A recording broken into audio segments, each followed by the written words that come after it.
How are you? Well, today we are going to be working on articles, right? That is your next writing assignment. Articles are different from essays in the characteristic that they are not formal pieces of writing. You can use informal or semi-formal vocabulary. You can use contractions. Yes, you normally use present forms, but if you refer to something related to what you are describing in the past, you use the simple past. There isn't a strict rule, so as the tense you have to use in articles. But the idea is that they are not essays, they are not pieces of writing in which you express your opinion, but rather you describe something.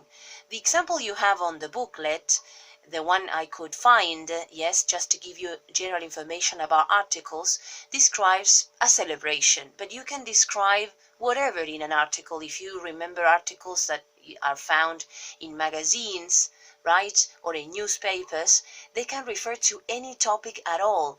Bullying, public transport, but you're not giving your opinion. You're just describing a situation, right? The example you have on the booklet, yes, that you will see on the pages I told you about, 7 and 8 of the writing booklet, it's a festival being described, right? And the number of paragraphs that you normally have in an article are at least 3. You introduce what you are going to describe, all right?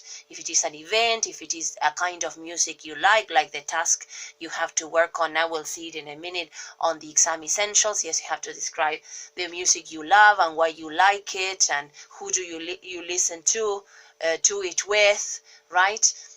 You have to include all those characteristics, but it's not that you're giving your opinion, but you're describing something. You're describing a situation, a celebration, a topic, right, in general. You normally use, as you're describing, adjectives, all right, to describe what you are talking about, and adverbs, yes, to attach to those verbs. That's why first I instructed you to read, yes, both pages 7 and 8 on the writing booklet to see what you're being asked for, right? What's the success criteria of an article, and then the example if you want to, but it's just an example. And then I share the link with you from Learn English Teens web, right? That is against bullying. It talks about bullying, right? It describes bullying, but it doesn't take a stance, a position. It's just describing what's happening with that topic in schools, you see. So normally, basically, the number of paragraphs are 3. Intro, the main body could be divided into 2, 3, depending on the number of questions. In the task, yes, on the exam essentials, you have 3 questions that you have to answer. So if you want to divide those 3 in 3 different paragraphs or all in one, that doesn't matter. And then a conclusion in which you summarize what you have said, right? All in all, right? If you want to, maybe you can come up with a personal experience related to, yes, that topic. In the case of the one you have to write, you are giving your personal experience because it's the music you love, right? It's about music, right? So your personal experience is all over, yes. But if we take a look at what we have here on the booklet, yes, let me adjust the image, right? You see that it says that articles are descriptive compositions about festivals, events, celebrations, about anything, in fact. They usually consist of an introduction, a main body that could be divided, you see, as in the example here, could be divided into 2 paragraphs if you want to, right? Yes, in introduction, you usually introduce what you're going to talk about, the name, in the case of, now we will see in detail your task, and a conclusion. Yes, it usually includes your feelings or people's feelings or comments, further comments or thoughts about what you have written. You can use a variety of adjectives and adverbs because it's descriptive, so you need adverbs and verbs and adjectives. For example, cheerful fans shouted enthusiastically. So take a look at your adverbs, okay? Work on them, and adjectives, you can look for further adjectives, you can look for synonyms. Remember the notes I share with you to avoid the use of very. There you have a lot of adjectives. Instead of saying very tired, you say drained or exhausted. So to in a way boost your vocabulary, yes, galore. And then you can use passive to describe events when the activity is more important than the agent, you know, the passive voice. After the parade, speeches are made and hymns are sung. That is optional because you're not describing an event here. But well, descriptions of festivals, events, and celebrations can be found where? In magazines, newspapers, travel brochures. They are parts of letters, stories. So sometimes a piece of article is included in another piece of writing. But well, this is a 100% article, okay?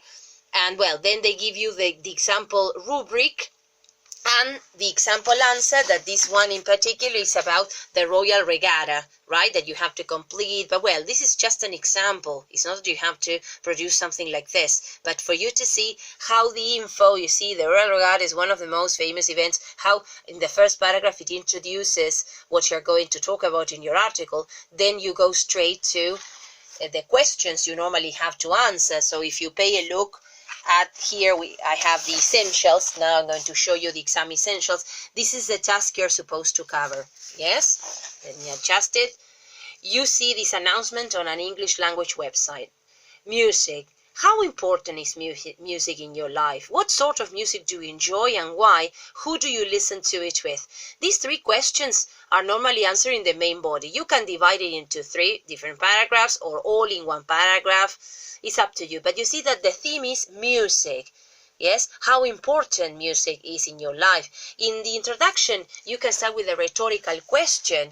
Is music important in your life, or how important is music? Well, to my mind, music is everything, right? Music is everywhere. Music, you know, pulls me through, or has pulled me through difficult moments in my life, okay? So an article is more personal. It's a personal approach to a topic, in this case, music. So this is the article you're supposed to write for next Monday onwards, okay? When you have it, you hand it in, no worries about that. I'm still working on your previous pieces of writing, so take it easy, okay? Enjoy it. I picked this one because I know that most of you love music, so you'll feel comfortable writing about music and how important music is, what sort of music do you enjoy and why, and who do you listen to it with, right? Normally, not being in quarantine, of course, right? So this is the task. And then on the website, you'll find another example just to pay a look at the format, okay, the structure, right? There are examples to guide you. You can steal phrases and, you know, devices from different types of writings and use them, yes, in your own writing. So this is basically what articles are about, all right? So they are easier than essays in the sense that you don't have to be on the lookout to avoid using contractions or to use connectives. If you want to use connectives, you use them. If you don't want to, you don't use them. Contractions are welcome. Informal language is welcome, right? What you do have to include, and it's part of the success criteria, are adjectives and adverbs to make it richer, more descriptive, all right? So go for it. Think about the topic, you know. Remember that the first step to successful writing is planning, right? So plan, think about the questions, jot down ideas, yes? Pay a look at other articles. Pay a look at magazines in English if you want to pay a look at other articles. Explore the Learn English Teens website. That is one example I found for B2. Yes, that is your level, first certificate level. So go for any resources that will help you. And well, first start with the booklet, then you just pay a look at the link, watch this tutorial, right? And then think, yes, give it a thought about the topic you have to write. All right, babies? Well, that's all for now. If you have any further questions, write to me. I'll be more than happy to answer your queries, okay? Lots of love to you, and we'll see one another in the next video. Bye, sweeties. Love you.